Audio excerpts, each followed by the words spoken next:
Hello, bachcho, let's see the question. And the question says that hydrogen and oxygen combine to form H2O2 and H2O containing 5.93 percentage of hydrogen and 11.2 percentage of hydrogen respectively. The data illustrate that मतलब कि ये जो data है वो conservation of mass को illustrate कर रहा है क्या? तो देखो, law of conservation of mass तो कहता है कि कोई भी रिएक्शन में ना जो प्रोडक्ट का जो रिएक्टेंट का मास है वो प्रोडक्ट के मास के इक्वल होगा, तो ये तो ऑप्शन गलत है। लॉ ऑफ कांस्टेंट प्रोपोर्शन ये कहता है कि भाई कहीं भी किसी भी सोर्स से आप कंपाउंड को लेके आओ, बाई मास रेशियो जो है एलिमेंट का वो क्या रहना चाहिए, सेम रहना चाहिए, तो ये भी गलत है। Law of reciprocal proportion, law of reciprocal proportion की बात करें तो इसमें तो जो है कोई एक कंपाउंड, फिक्स कंपाउंड के साथ मान लो दो कंपाउंड क्या हो रहे हैं आपके पास, कनेक्ट हो रहे हैं, जैसे H और O कनेक्ट हो रहे हैं, तो जो हाइड्रोजन और ऑक्सीजन का रेशियो जब वो क्या हो रहे हैं, इंडिविजुअली कंबाइन हो रहे हैं, ठीक है, तब जो रेशियो आएगा वो हाइड्रोजन का सल्फर के साथ कनेक्ट होने पर और ऑक्सीजन का सल्फर के साथ कनेक्ट होने पर जो रेशियो आएगा, ठीक है, आई बात समझ में, वो इंडिविजुअली कनेक्ट होने पर रेशियो का क्या होगा आपके पास, सिंपलेस्ट फॉर्म होगा, ठीक है।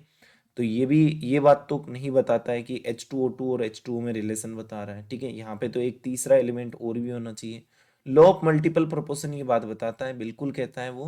कि आपके पास दो एलिमेंट हैं, जैसे हाइड्रोजन और ऑक्सीजन है, वो कई तरीके से जुड़ सकते हैं, जैसे एक H2O2 हाइड्रोजन पर ऑक्साइड बनाया, एक वाटर बनाया, ठीक है।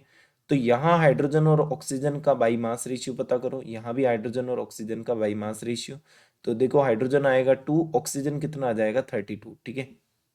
क्योंकि 16 होता है। हाइड्रोजन आएगा 2 और ऑक्सीजन कितना आ जाएगा 16, तो यहाँ आएगा बेटा 1:16, यहाँ आएगा 1:8। तो देखो एक जना तो फिक्स मास में जुड़ रखा है, हाइड्रोजन हाइड्रोजन, ठीक है, ऑक्सीजन है 16 और यहाँ पे ऑक्सीजन है बेटा 8, यानी कि ऑक्सीजन का दोनों का रेशियो पता करें तो 16:8, यानी कि क्या आ रहा है बेटा 2:1, यानी कि ये एक अपने पास क्या आ रही है, सिंपलेस्ट फॉर्म आ रही है। यदि यहाँ पे ऑक्सीजन क्या होगा, 1 होगा, 1 ग्राम जुड़ रखा है, तो हाइड्रोजन पर ऑक्साइड में ऑक्सीजन क्या होगा, 2 ग्राम होगा। यदि H2O में वो कितना है, 2 ग्राम है, तो हाइड्रोजन पर ऑक्साइड में कितना होगा, वो 4 ग्राम होगा, ठीक है। अब आप कहोगे सर ये क्वेश्चन में ये डाटा जो है इसका क्या मतलब है, तो देखो इसका मतलब ये है कि जैसे कोई अपने को दे रखा है H2O2 दे रखा है और अपने को दे रखा है बेटा H2O, है ना, यहाँ H2O2 में ये कितनी दे रखी है बेटा, अपने को दे रखी है 5.93 परसेंटेज दे रखी है, ठीक है,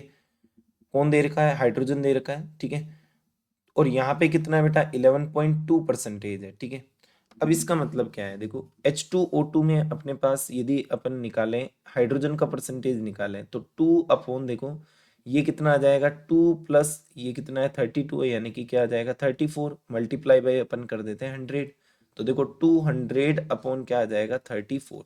ये जो नियरली अपने पास परसेंटेज आएगा वो आएगा 5.93 परसेंटेज, ठीक है। और H2O में जो आ रहा है वो कितना आ रहा है, देखो हाइड्रोजन का है 2, H2O का कितना हो जाएगा 18, मल्टीप्लाई क्या हो गया 100, तो 200 डिवाइडेड बाई 18, ये कितना आ जाएगा अपने पास 11.2 परसेंटेज आ जाएगा, ठीक है। तो यही बात यहाँ पे हम कह रहे थे और यही बात यहाँ मिल रही है डाटा में, ठीक है, आई बात समझ में